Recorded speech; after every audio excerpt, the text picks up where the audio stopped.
No word of a lie, I signed the Lincoln contract with Danny, both in our swimming trunks, top off, swimming trunks, by the ice cream bit, because it was the only place that had a pen. House we grew up in had like a mini, like an archway tunnel sort of thing we used to have, so we used to pretend we were coming out of Wembley, and I've managed to do it, because men don't talk, and at the time I didn't probably realise I was struggling a bit, and you just think, oh, it's fine, it'll go, whatever. Today's guest signed for the club last summer from our playoff title rivals. He began his career as a Canary, where his career really started to take flight. You like that one? Yeah, nice, good start. Before, he was the FA Cup youth winner, and before he got a number of caps as well for the England juniors. He then progressed his way up the leagues all over the country. It was only 4 years ago when he was still playing in League Two.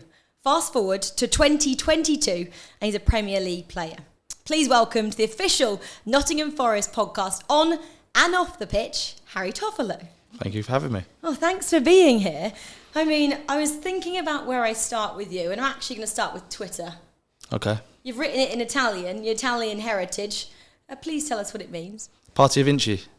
Oh, it's, so that comes from my family. So my nonno, we call it, so it's Italian grandfather. So you got your nonno and nonna, so you can work out. I learned that from Jamie Oliver, actually. Yeah, there you go. So he'd always say to me, "Party of Vinci, just like go and win at everything," and just his whole motto was go attack, just attack everything you do. And he's passed away. It'll be 10 years this year when he passed away. So to be able to play in the Premier League, he watched me actually in that Youth Cup final on telly, and then he sadly passed away that year. So in terms of, for me, he was a massive role model for myself, and I'm just gutted he never got to meet my kids, really, because he'd have absolutely loved it. Shows the kind of family person you are then, Harry. And I remember actually I read that when you were playing England under 18s, 19s, 20, you also had Made in Italy, tuned in England. So obviously your Italian heritage means a lot to you, and you've mentioned that with your grandfather. Yeah, I think everyone's proud of where they're from, but I think Italians are extra proud. I was brought up on pasta and pizza as a kid, albeit my mum was born in Preston and my parents met in Liverpool University.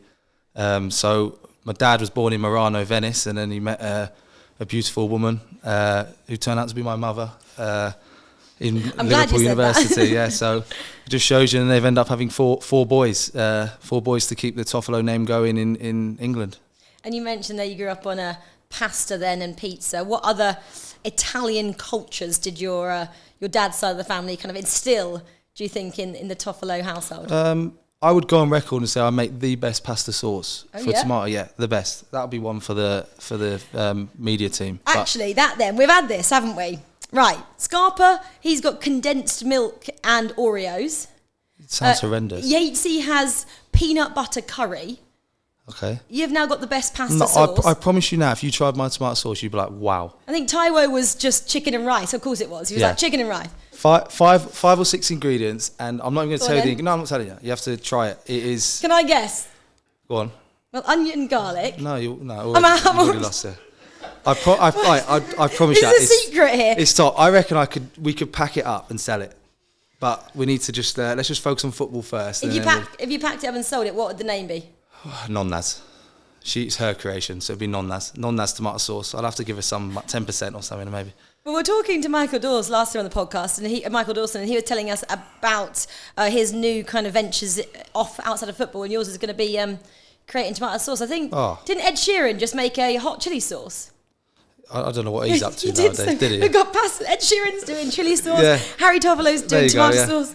Well, that sounds like from the sounds of it, he's having fun. So, and every time I make it, that's my comfort food though. So at home, whenever I feel ill or anything like that, it always takes me back to feeling good again. And the kids love it. They've got no choice because they have it 4 times a week.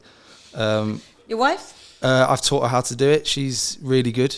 Not quite at the level, but she's really good. But she's got time, so we're all good. And I guess when I think of Italians, I would say passionate and expressive. Is that the kind of household that you grew up in? But we're talking as if we had a full-on Italian household. We had a lot of English stuff in the house still, because of my mum. I don't know Preston's side. If I said Italian, really expressive, what's Preston? I don't really want to say. No, but no, it's this different. Like, and we really enjoyed going up to Preston and Lancashire to see my mum's side of the family, and we're extremely close. And but we always like when you've got something a bit different. I think having an Italian is quite a cool thing to have, and I always make sure the boys know that they're Italian as well, and stick to their roots. But also them being 3/4 English, I try and make out they're full Italian to them. But we try and lean on that, definitely. Actually, that's a question. Obviously, you've played for the England youth team. Was there ever a moment you thought, I'll go and play for Italy? I would always pick England first. So in the Euros final, wasn't it? England v Italy. And so in our house, it was a win-win. But I wanted England to win, and I think my dad respected that. But we had like a home end and away end on the sofa because I had my mum and dad up for the game. Oh, it was tense. It was horrendous. I think my old man went out of his way to cook Italian food the whole night, and it was like, oh, this is just going to go downhill. And then the way it all panned out with the penalty shootout, and it was an incredible day. And I remember another fond memory growing up was the Italy World Cup 2006. We had everyone round, and that was another moment where we were all like, wow. I've got 2 older brothers and a younger brother, and I would probably say it's the last time we'd all been together because I was 6 years older, so he'd have gone off to university the year after. In terms of us all being properly together with all family, that was probably one of the best memories we've had. So it was definitely incredible. So you pretty much get the best of both worlds then in terms of a footballing kind of family with being English and Italy growing up. Yeah, English food and Italian food is the best food. So. And you mentioned then you're one of 4 growing up as well. Boys are, pretty sporty footballing household as well, I've read. Yep. You're all football mad. Did that kind of come from your dad, your mum? Was that always a part of your life? The eldest, he's called Jonathan. He's not football mad at all. He's an extremely intelligent person that can speak 5-6 languages. He's studied Chinese at university, so he's like the genius of the family. And then they let it slip with their other 3. But no, I'm joking, Mum. But no, it was. We were the other 3 were football mad. We'd play in the garden all the time. My younger brother he's all right in goal because we used to stick him in goal all the time because he was the youngest. He had no choice. Bless him. But he's 6'4" now, and he has us all. So I we regret doing it now. But no, it was good. We've got really good memories. We used to have a house we grew up in had like a mini, like an archway tunnel sort of thing we used to have. So we used to pretend we were coming out of Wembley, and I've managed to do it, albeit on the losing side against Forest. But we had that dream, and that was for me when I had the opportunity to play at Wembley. I was like, I took me way back to when I was 9 years old, 8 years old, playing in the garden with my brothers, and I think that calmed me down, to be honest. I think that put me in a better place mentally for the game because I thought, no, I've done this before. Maybe not with 90,000 people, but I've done it before, and we've got really good memories. All the best memories have been outside playing football with my brothers, definitely. Did your brothers try and pursue the same level that you did in football, and kind of how far did they get, and where have they ended up now? My brother above me says he was always better, but he never had the chance. And then the younger one, he's really good at rugby because he was 6'4", so he was better with his hands and his feet, definitely. So, but no, I think they pushed me. They definitely, having an older brother 4 years older, he definitely in the garden was knocking me about, and I think that puts me in a better place now than I would have been potentially if I was I see it now with my 2 boys. The second one is a nutter. He would get stuck in, where the first one's a bit more apprehensive and a bit more nice. And you can see that he's had his younger brother and older brother pushing him about, which is it'd be interesting to see the stat actually of footballers that have older siblings and that actually make it compared to first childs. Well, again, actually, Michael Dawson was the last guest on the podcast. He's got obviously 2 older brothers, and they were actually both at Forest, and he's the one that's been the most successful. And he's obviously assistant manager or coaching up, is he, in Hull? And Kevin, I don't think, works in football still now. But again, a family of 3 boys, and the youngest one. There must be some sort of science in it, but that's another podcast, I think. Harry, let's talk a little bit about the beginning then, because it was started at Norwich City for you, of course. You were there for a while in the academy, but I think there's a story about how a scout came looking not particularly for you. Yeah, how do you know this? Your research is incredible. Well, I meant to do my research, Harry. Yeah, I used to go. So I used to play. I was playing with my friends like Sunday league football, Saturday league. Forgotten whatever it is now. What my son is doing now, all the way up to age 12. So it really annoys me, to be honest, that you've got parents that are pushing their kids in academy situations, but each their own if they're happy doing it. And ultimately, if the kids are happy, then I think that's, as long as it's not the parents that are overly happy more than the children. But I would never put my son in a pressure situation, because these kids are getting judged. I'm going off track here, but these kids are getting judged from 9, 10, 11, 12. It's horrendous. But anyway, back to the story. So I went for a centre of excellence at Stevenage because they were non-league at the time. And there was progression, so it was like performance, development, elite, excellence, elite. So every time I used to get up the level, my dad would buy me like an Xbox game or a PlayStation game. So I was like buzzing, absolutely buzzing. And he said, if you can get to elite, I'll give you £50 and you can buy whatever you want. So I was like, right, I'm getting there. And I think I didn't know I was that. Well, I think I did, because we played Sunday League and I was striker. You slowly get moved further back.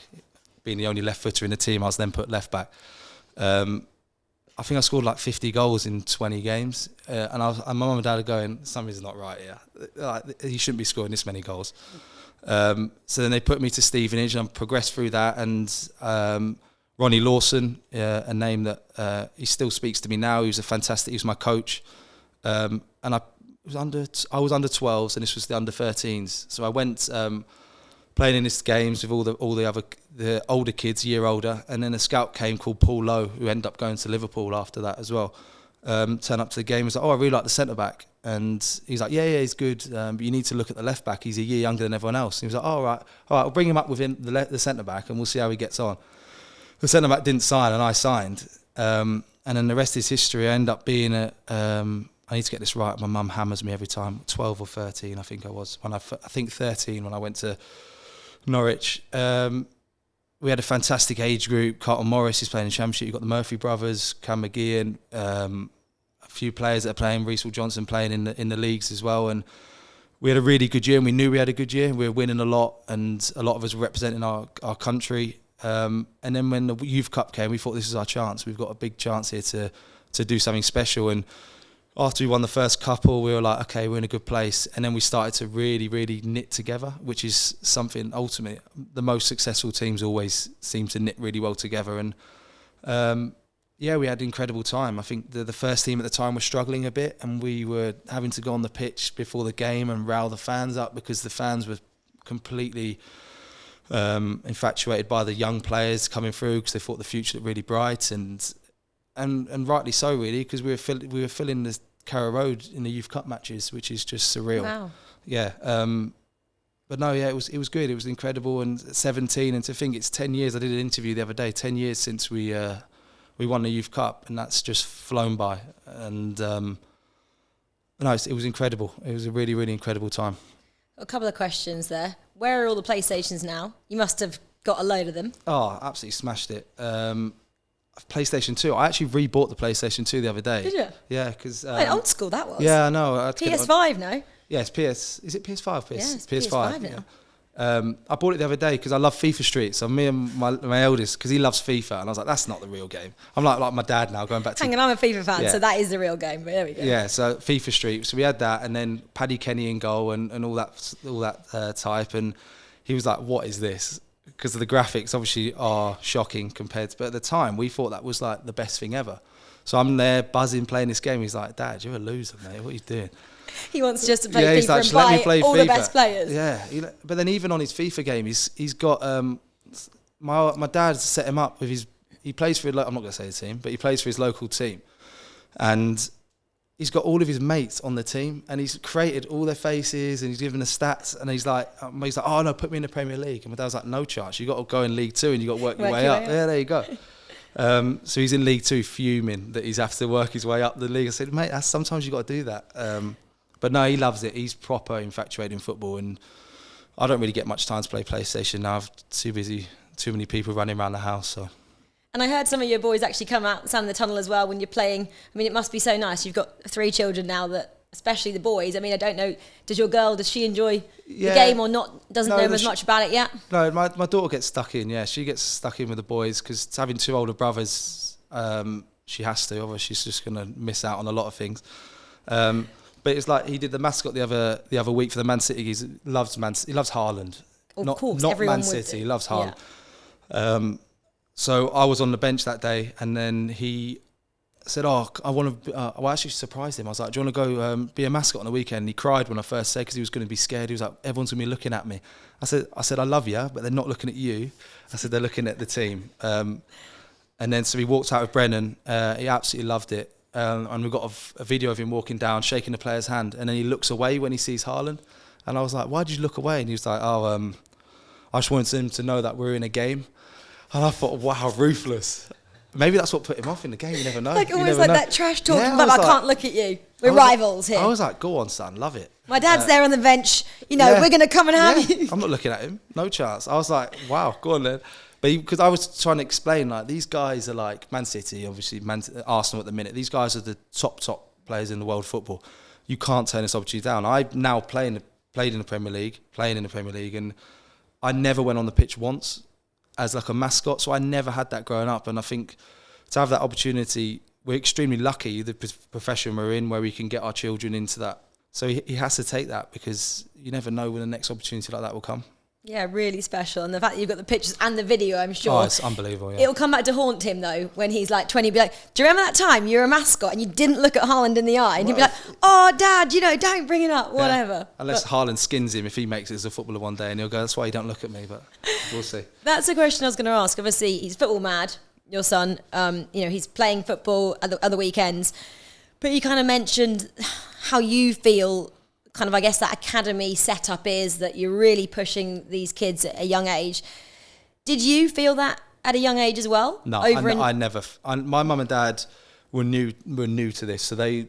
And I'm not saying my mum and dad have got the perfect blueprint, and nobody has, because I've played with players that have played in the academy from 8 years old, and they've gone on to have fantastic careers.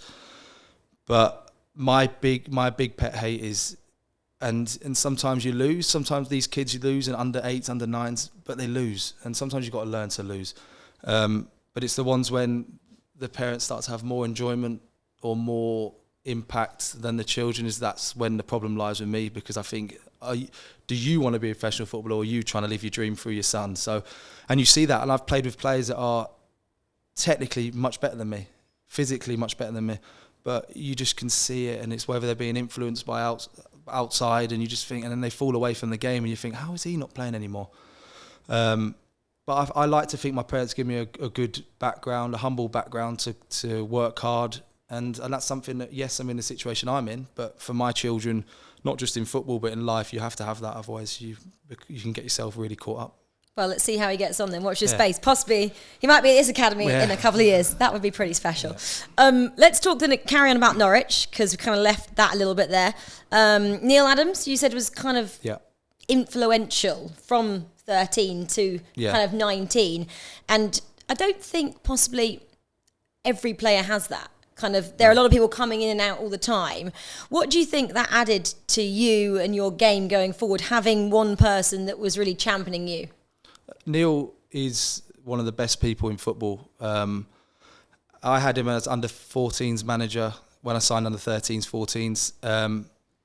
He took me all the way through, for when he got the first team job, when I was training with the first team, to being my loans manager. So I had Neil all the way up to 22, in fact, because until I left to go to 21, 22.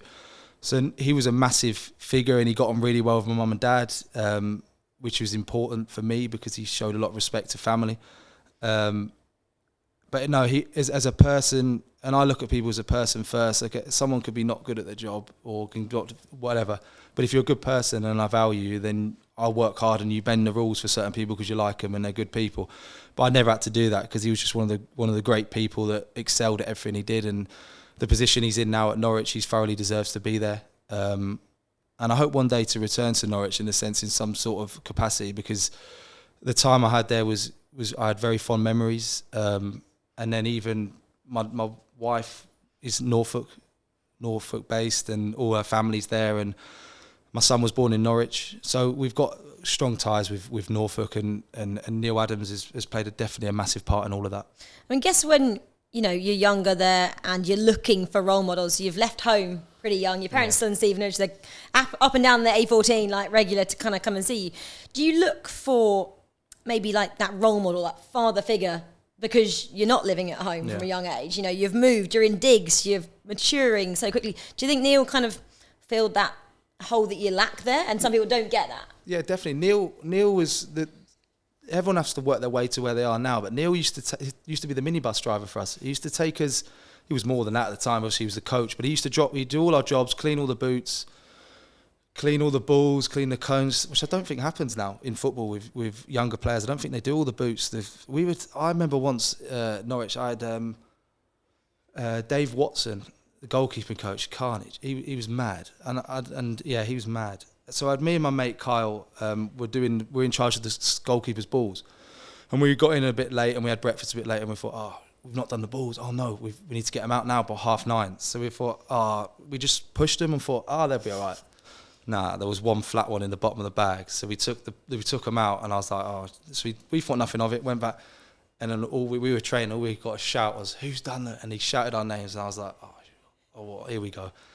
So we both walked over, and in front of the whole first team, so we're first years scholars. He battered us, and I was like, this is horrendous.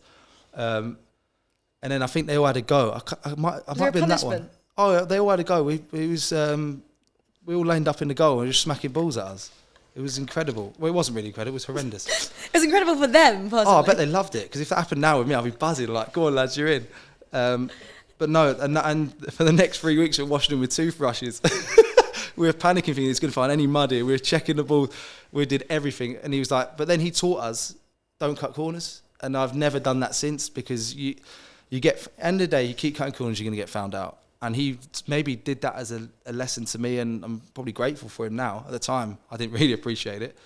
But for me, that stayed with me, because I thought, you know what? Maybe you don't know, the little moment you go, stop cutting corners, because you're going to get found out. And I think that was a big moment in my career at Norwich. And then obviously the progression led. But yeah, that was tough. I love stories like that. That's great. And the fact that you're talking still about not cutting corners, I'm sure that's something you instill with your children and possibly all the teams that you've been a part of. But I like to think that even with the young lads that come over now at Forest, with the young players that come through, because I've been there, and you're nervous going into a first team environment, and it's not easy. But it's important making them feel comfortable, but also knowing this is serious. You're in a professional environment. You're here to work hard.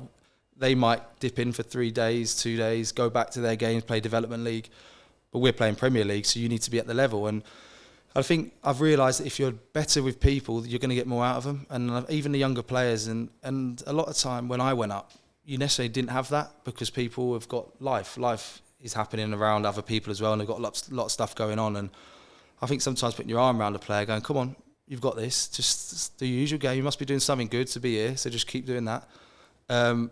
And you like to see the benefits. And there's a lot of players in this Forest dressing room, the first team dressing room, that do that for the younger players coming over. And it's really nice to see and refreshing. And I think ultimately that comes from the manager, because he's a good man, and he's someone that he's very relatable. So I think that definitely starts from the top all the way down. Yeah, well, I want to carry on. I'll get back to Steve in the dressing room here in a moment. I want to carry on because there's quite a lot of clubs to talk about. Your list is quite extensive, Harry. Just put it out there. We'll get onto that in a moment. And you mentioned there, players get nervous kind of going into different kind of teams. Whatever. You were constantly moving. But I was reading like different managers saying different things about you, and everyone says things like, in the short space of time that Harry was here, he's made such an impact, he was such a great player. So how did you, every time moving, for example, I think Swindon, you were there for a couple of months, for example, you go in, you make an impact, you leave. You have to be such a resilient person to go in there and just get on with people, figure out how they play, make an impact, and then move. Did you find that difficult? Not really. You could put me in any situation in the world, and I'll get on with everyone. I think I'm very easy to talk to, and in any situation. But I think I've sung about 12 initiation songs as well. So my voice is incredible. I've had so much practice. What Makes You Beautiful by One Direction is incredible. Was that what you did here? I'm not doing it now. No. I wasn't going to ask you. Yeah, good. I'll save the audience. Yeah, there you go. But did you do that here? No, I'd Follow Me, Uncle Cracker. I thought I'd switch it up. Was that as great? No, I didn't go as well. No. Yeah, I'm sure we can find that one somewhere. No one really joined in. It was quite awkward, actually. So One Direction is where it's at, according to Harry. But you just mentioned that you get on with everyone. Was that always the case, or did that come from constantly having to I moved, go different places? I moved school. Obviously, you move school to a bigger school. Then I moved school to suit me with football, because obviously when I was under 16s, I was doing quite well, so we needed to do like a day release. So I was having one day off school a week. So I would be going. The new school were fantastic in terms of helping me and really promoting me with the football. And I had tutors to catch up, and the club Norwich were really good. I was potentially at one point I was going to move up to Norwich, and they were going to put me in the school, which they now do, which is good to see. But no, I don't know. I can't put my finger on what it is, but I can talk to anybody. I might bore you, but I can talk to anyone. Well, that's how I got you on the podcast. Yeah. But you've also mentioned that Neil was your loans manager. Because you had such a good relationship with him, could you kind of manipulate possibly where you were going to go? Did you have a better say in where you were going to go the next season when you were at Norwich?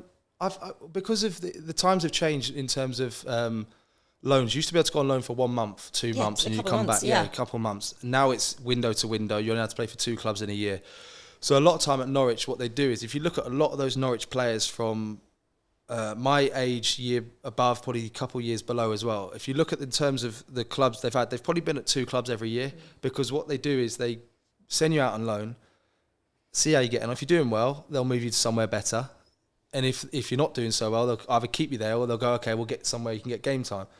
So it's that fine balance of, because ultimately you're going on loan to play. You don't want to go on loan to just train. So, but I do look at my loans with a bit of regret, because I didn't play as many games as I wanted to play. And then I think that was down to, I don't know, I'm more equipped now. It's one of them, like, if you're young, 10 years... Yeah, you know hindsight is wonderful. Hindsight's a lovely thing, yeah. And I think a lot of time I look at that and I go, yeah, I didn't take that opportunity, or I didn't take that. And that's why now I'm like, you've got to take this opportunity, you've got to do it. And it's held me in good stead up to this point.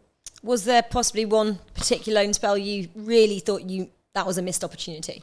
Rotherham, I feel like it. Rotherham, when I first got into my championship loan, so I went to Swindon on loan. We ended up going to the playoff final.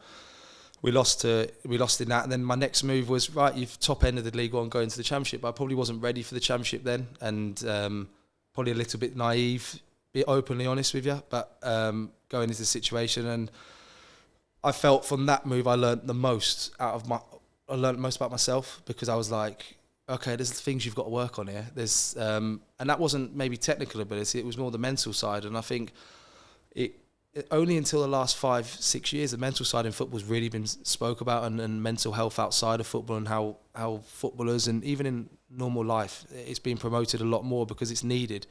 Because men don't talk, and at the time I didn't probably realise I was struggling a bit, and you just think, oh, it's fine, it'll go, whatever. But no, then I spoke, and I've got good people around me, and it really, once I went back to Norwich, I realised, you know what, you weren't Harry then. I wasn't talking to everyone, I wasn't having the impact that I like to have in places. But no, I think it definitely is made me learn and evolve over the years, to now I can go in any dressing room and get on with everyone, because I've been through the hard times, to now be able to get back to putting myself in a situation where I can just put myself out there. I'm going to be me. If you don't like me, then you don't like me. But I'm going to be myself, and still go home to my wife and 3 kids, and I'm happy, and have achieved everything I can in that day. And coaches, I think, and managers, they're learning to talk more as well. And I know you're at Lincoln with Danny and Nicky Cowley, who I want to talk about, because I think their story is amazing. And they liken their players to their children. And they say they're not just players, they're our children. And I mean, what did you experience, or what was your experience at Lincoln like under Danny, and how he treated you as people, not just as players? Well, a good story really about Danny and Nicky is that I left Millwall, and I had no club, and I thought, I'll be all right. Played England under 18s, 19s, 20s. It's now 22, so I'd only played about 70 games. And I thought, okay, it's more than my mates have played. And it was like nothing. Week went on, nothing. I was like, what's going on here? I thought I was going to have loads of offers. Like, I've let it slip now. I've gone. This career's done. You've waited, yeah. I've waited. And then 3 came at once, and it was about what the right opportunity was. And I spoke to Danny on the phone, and we was going, talking. I thought, I really like him. I really, really like him. He's the way he talks, the way he is as a person, and his values. So I then thought, okay, let me have another chat. We did, and he was like, I was like, yeah, done. I want to come to Lincoln. I want to sign for Lincoln. I'd never played in League Two, so for me it was almost like you've got to go and do well here, because I've played League One, Championship. You've now got to do it. You've so-called dropping down. You're not dropping down, because until you prove it at that level, you're not good enough for that level. That's the way I look at it. So he's like, I'll get back from Dubai on the 14th of June and we'll sign the papers. No, I said, I'll get back on the 18th. I'll sign the papers then. He was like, thinking I'd go somewhere else. So he was very much like, oh no, we get back on the 14th. He said, where are you staying? And we said, same hotel. I was like, no chance. And no word of a lie, I signed the Lincoln contract with Danny, both in our swimming trunks, top off, swimming trunks, by the ice cream bit, because it was the only place that had a pen. And we signed the contract, and we went, well, that is the weirdest place you're ever going to sign a professional contract. And I said, I'm not sure what's just happened, but thank you. Thank you so much. And then I proceeded for the next 3 days to see my manager, my new coach, topless, by the pool, in sun cream on, which was, fantastic. But no, it was good. And then we ended up having an incredible time together. And the way they took the city, it's very similar to Steve Cooper here. They've really bought into everything that City is, and Danny and Nicky did that, and they reaped the rewards for all the success they had, and they got the move to Huddersfield, which for me, they did an incredible job at Huddersfield, keeping them in the division. And for me, I'm extremely grateful that they took me with them. I think as soon as they left, the lads were all thinking, all right, when are you going? Because we were quite tight, me and Danny and Nicky. Well, if you've been on holiday together in your swimming shorts, awkwardness is out the window, right? It was a bit awkward. We went on holiday again the next year. It was weird. No, we didn't, by the way. No, it was quite funny because it was just seeing them by the pool. I was like, what is going on here? And Annie, I think we had 2 at the time. I was like, this is just bizarre. I think I texted my mum. I was like, I've just signed it all. She's like, where? I was like, don't ask. But I actually had to go to the reception, ask for a printer to print the contract off, and they didn't have a printer. So I had to go to the business centre, and I had to wait about 50, because there's obviously so many pages.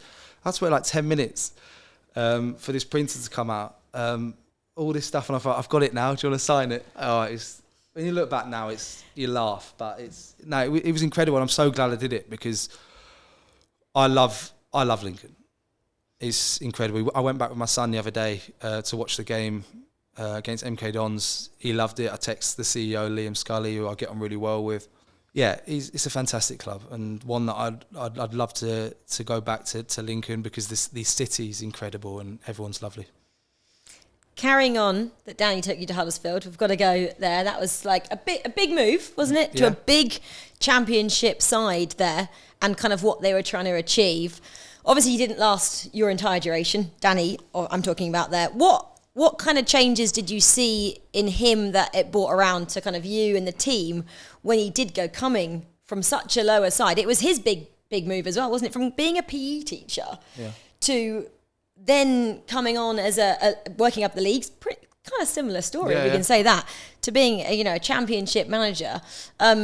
Was he the right fit at the time? Was he the right fit for you and the club at the right time? I think he was definitely the right fit for the club. For what they achieved with 1 point after 10 games is incredible, and we can spear for a million hours talking about the Cowleys, and I'll always say good things about them. They're incredible. Oh, I love the story. People. Yeah. But what they did for Huddersfield probably goes unnoticed because of the situation that the club was in at the time. They had a lot of, in that first year they came down the year, I went, and a lot of egos in that dressing room, and a lot of big personalities, and they sorted it out. They got it sorted, and they kept Huddersfield up. That ultimately led to the Carlos era, which was a fantastic era for the football club as well. So then I believe it was the foundation to lead the club to the playoffs, because the club could have gone down to League One and that season easily, and I don't think in the situation, and they would have blamed the Cowleys in that situation either, because of where they were. But what they achieved is incredible, and it's such a shame to see them out of the game at the minute. But I'm certain they're going to be back in the game in some capacity, working, doing their business again. Well, you've kind of spoken, haven't you, about how it's so important to have this togetherness, and I think that's what Cowley / Carlos kind of era did at Huddersfield as well. And, you've spoken about the little things that they implemented. And one I'd like you to tell me about was the Wheel of Money non-fortune on the Fridays. Yeah, so we'd have a Wheel of Fortune. So it'd be, we're already getting taxed by the government. And then we were taxing people just on payday, just to spin the wheel. So the lads were getting double tax. But hadn't they done something wrong in the week? No, this was a payday spin. So just a payday spin. My mistake. So no, there were fines. So you'd have, for example, £100 for being late. On a match day, it'd double. And it'd change. It'd be different things. So like you'd wear the wrong hoodie for a match day. But I always thought that was good because it'd bring everyone together, because it had everyone around the dressing room, everyone looking around the wheel. You were nervous to spin the wheel because like the worst case scenario was ×5. So I was late to a training session, for example, it was £100. You spin it, you could be doing 500 quid, and that's a lot of money. So you don't want to be giving anybody 500 quid other than your own family and friends. But it was good. It brought people together. Not many people got that £500, but and then you put it towards like you, for example, at Huddersfield, we used to buy all the staff gifts at Christmas, and I think it was really good, like wine, beer, and then we'd as a team go on a night out, or we do functions with the family. We'd get bouncy castles. There's a lot of kids when I was at Huddersfield, so we'd just rent out somewhere and do loads of just something to really bring everyone together. And I'm 100% certain it made us get to where we were, because it was hard, because the Cowleys were in the COVID era as well. So, and I probably think I might not have gone to Huddersfield if COVID was 3 weeks earlier. You never know if Monday would have pulled the plug. A lot of clubs did on the money and buying players. So I think it was after the Leeds game, we lost 2-0 away, and then it suddenly looked like the whole league was going to stop, and then they had to deal with that coming back, and nobody knew what was happening with lockdown. And they've been through a lot, and they deserve a lot of the credit they're getting. God, such fine margins. Can you imagine if you hadn't have gone over to Huddersfield? I wouldn't be here now. No. Yeah. Well, we've got to talk about kind of, I guess, what happened last season, the end of last season. Obviously, it was playoff final, and again, if it had gone the other way, neither of us would have probably been sitting here now. If Huddersfield had gone up and Forest had stayed in the Championship, it looked very different. But we have to ask, what everyone would love to know, like being on the opposite side for where we are now at those playoff finals, what was that like? To be honest, it was gutting, because I was not aware of anything to do with Forest. So I was very much like, oh no, we've just missed the chance to go to Premier League. But it was tough. It was tough to take. And I was getting married I got married that summer as well. And it didn't ruin the day, but it didn't, far from ruin the day, but it was very much, it was there. And I think not until I went on my honeymoon, I realised how drained I was from the whole experience, emotionally, physically, from the season, because it's not just the playoff final. You're doing the whole playoffs. Then there's like a 2-week gap, 10-day gap between and then the final. And you'd already played 46 games. So it was just an accumulation of everything. And the team that, any team that wins a playoff final is an incredible achievement. And I still think on the day it could have gone either way.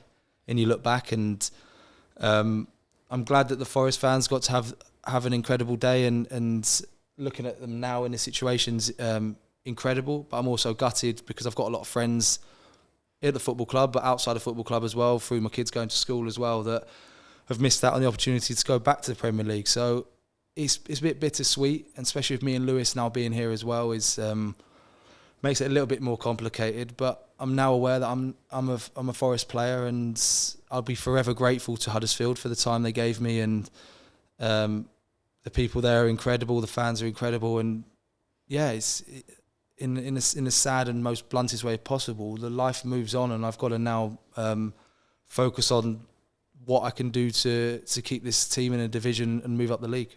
Yeah, and we are now talking about Forest being a Premier League team, and obviously they came for you, and like you just said, Lewis O'Brien, your very openly best mate. It was kind of a double swoop at the time. He's obviously gone off to Washington now, which is exciting for him. I mean, you've got to now put, like you just said, everything on the line for Forest. And what did it mean? Let's talk about Newcastle. Finally, after so many years, I'm going to say that because you had such the journey, getting to become a Premier League starter, the debut. Yeah, it was incredible, but it was a bit, again, bittersweet, the Newcastle game, because I think we'd all got a bit of rabbit in the headlights, because I think no one had been to the Premier League. Yes, players have played in it, but the club hadn't been there, so we didn't really know what to expect. And I think Newcastle came out fast, and they showed us why they are where they are in the league. And it's not until we came back to the City ground that I noticed the West Ham game, when I was like, wow. Where the roof literally went off when T scored that goal. And and to be able to play a part in the goal as well for myself and then the clean sheet, it was like, that felt like my debut, because it was me going, nah, look, okay, I can do this. I'm here.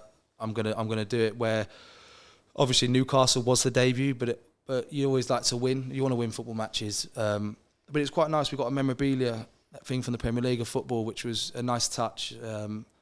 Something that, it's something to show my grandchildren and whatever, and just to sometimes stop and look at it and go, do you know what? Well, you're doing all right. Well done. Keep going and just keep chipping away. Yeah, I saw you tweet about that, like a match ball, incredible. Wasn't it? Which was great. And you mentioned the fans here. Obviously, that was your home debut then, the West Ham one. You likened kind of playing at the City Ground to European nights. Is that how you feel it is when you come here and play in front of the home fans? Yeah, I love it. When the fans do the flags and when they sing the famous song is incredible. I came in the FA Cup for Huddersfield, and we played in that game, and we rested a few players that day, so we were on the bench, and we were just all sat there looking at each other going, oh my. And it was just like the most surreal thing, and then to be able to experience it in the other dugout and on the pitch is something that you can't explain. And I had my cousin over from Italy, actually. He came to the game against Newcastle. He came to the Newcastle game, and he was just like, oh wow. He goes to San Siro every week for Inter Milan, so he was like, this is incredible. And he was showing me all the videos after, and he couldn't believe the noise that's made, and I was like, it barely touches the sides when the whole place erupts. And quite a cool moment actually with the manager, Steve Cooper, showed a video after the Man City game when we equalised, and we all sat there for about 5 minutes in silence when he pressed play, and it was just the fans going wild, and he turned the volume right up, and we all just sat there, and it was pure silence for 5 minutes, and we just took that goosebumps. Everyone was just like, wow. And it was not the first moment, but it was a massive moment for the dressing room, because obviously we've been through a bit of a tough period, and then we levelled out the results and we started gaining points, to realise that we're all together here. We're all in this together. Everybody wants the same thing, and it was an incredible moment, because not a single word was spoke between 25 lads in a room and a coaching staff just listening to the fans singing all the songs they do, reeling them all off, and it was just like, wow, we're so lucky as football players and as human beings to be in the situation we're in. And obviously we're sitting here at the international break right now as well, with 11 games still to go as we're recording this. We've kind of alluded there to how much the fans mean to not just this club, but a lot of football clubs, but we're talking specifically about here. How much can they help you get over the line this year? Like, if there's something that you could say to the fans right now, which would add that extra bit of a motivation, is there, anything that would help? I hope they know how much they mean to us as players and staff, because not only do they make us feel proud to play for this football club, but I hope we make them proud to play for this football club as well. But we know that there's an incredible history at this football club, and we know how much it means to the supporters and for the generations before. But there's a new era now, and these players are fighting every day to keep this team in the Premier League, to move them up divisions, because ultimately we want to move up the league table. We don't want to be fighting for relegation. Every team wants to be pushing on, but just to stick with us in the times that are hard, because when it's good, we'll all enjoy it together, and we can make the most out of it. Yeah, absolutely. We've still got a long way to go, so let's see how the final few games do go. We've mentioned, I've got to talk about your best pal, yep. Lewis. He came here with you. He's not gone now, but has that felt like he's gone now, sorry. Does that feel like you've lost a part of you here that's kind of been on quite that journey with you? Obviously, He was at Huddersfield, as a youth player, and came up through the ranks there. But you obviously had that connection. Yeah, well, I first met Lou when he was 21. So he's matured a lot in that time, and I've got to know his family, because obviously we've got to know them. He's got a lovely family who's had a really nice upbringing with them, and he's one of the best people in football, if not the best person in football. And to be able to play football with your best mate is something that you can't really comprehend, because sometimes you don't get that opportunity. And no, he's a great guy. I could go on and on about Lewis. He's a top guy, and I really hope he shines out in the MLS, and I'm sure he will. It looks like he's loving his life out there at the minute anyway. Yeah, tell me about that. Has he given you an insight into his life in DC at the moment? Yeah, he is. He showed me a photo of him at the Washington NBA game. And he was like, "What are you up to?" And I thought, "Do you really want to see it?" And that's whilst I was changing my daughter's nappy. And I thought, I'm not going to send him that. It'd be horrendous. But I was like, I'm just changing nappies, buddy. What are you up to? And he's like, "Oh, I'm just at the NBA game." I'm like, "Yeah, it's some life." But he knows he's going out there to do a job. And he's looking forward to. He's got obviously Wayne Rooney there, who has any English person, obviously with the ties with Forest and Derby and everything like that. But any English person working under Wayne Rooney he'll be in awe of Wayne Rooney, and he'll want to work hard for him. Would he ever try and get you out there? Please say you'll not go just yet. No, I'm going to MLS though in the future. I'll go out in the summer and I'll watch the game. Yeah. Well, he's probably going to hear this, but I'm not going to tell him. I'm just going to surprise him and try and get to sign a shirt or something. Just ruin that now. Yeah, there you go. And in terms of you and your family, you've mentioned a bit. Have you settled now in Nottingham? Because I think it was your wife, she put on Instagram, it's so difficult. I didn't realise being married to a footballer would be this stressful. You know, it's not just you guys that have to move up and down the country. It's your wife and your 3 children as well. Yeah, it's hard. And because from my wife's, we've got a daughter who's 2, so she goes to nursery 2 times a week. But my wife only speaks to, other than me, she speaks to a 6-year-old, a 5-year-old, and a 2-year-old. It can't be fun every day, and there's only so much you can get out of those. Only so many serious conversations you can have, other than he's hit me or he's fighting me. Tell him to stop. So she doesn't really get time to have her time. So it is complicated. But then there's and then moving schools for the children. It's almost like I relate it very much to army bases. You move between army bases, and your kids can be settled in a school. Like my son done a year. Do the maths. He done 2 years at a school, and we moved him. Now my other son's now joined this new school, but these are. If I go to Joe Worrell and I said all this, he'd be like, "What are you on about? He's got no kids. He doesn't understand." So these are worries we have. What's next? And then it's now ultimately do you find a hub, a base, and you travel, but then you could be driving an hour and a half to training. So these are all complications you have outside of football, which make up your whole life, which then I think ultimately affect your football thing. But the club here are great. You've got Rachel, the player liaison, Ed and Harry, who are really good, hands-on, making sure that the wives, the kids, the girlfriends, the players, everyone's just focused on the job in hand. And they've taken a lot of stress away, which is something that we're extremely grateful for. Well, I'd suggest you do a bit of a cooking night with Yatesy, Taiwo, you and Scarpa, and get everyone together, cook up a storm, and I'm 100% going to win. There we go. 100%. Watch this space, and then you can make friends, and you'll really settle into life in Nottingham. There you go. See, I've just sorted that one out for Harry there. Harry, it's been a pleasure to chat to you.